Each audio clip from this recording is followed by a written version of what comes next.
מה זאת אומרת? צריך להפסיק לריב. אני אסביר לך. נעשו מחקרים ארוכי טווח. זה אומר שלקחו זוגות וחקרו אותם במשך שנים ארוכות. וראו מה קורה לאנשים, מה גורם להם להישאר בזוגיות לאורך זמן רב מאוד. שלזה אנחנו בעצם שואפים.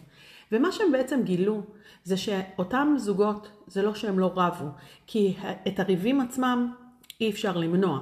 כאשר יש לנו התנגשויות, כאשר יש לנו אמונות שונות, כאשר אנחנו מגיעים מתפיסת עולם קצת שונה, אם היא הרבה שונה אנחנו בבעיה גדולה, אבל אם היא רק קצת שונה, בדברים מסוימים אנחנו חלוקי דעות. מה שגילו זה שאותם אנשים רבים מפסיקים לריב כאשר אחד מבני הזוג מחליט שהוא לא רוצה לריב על זה יותר. once הפסקתם לריב, אחד מבני הזוג החליט שהוא לא רב יותר, לא רבים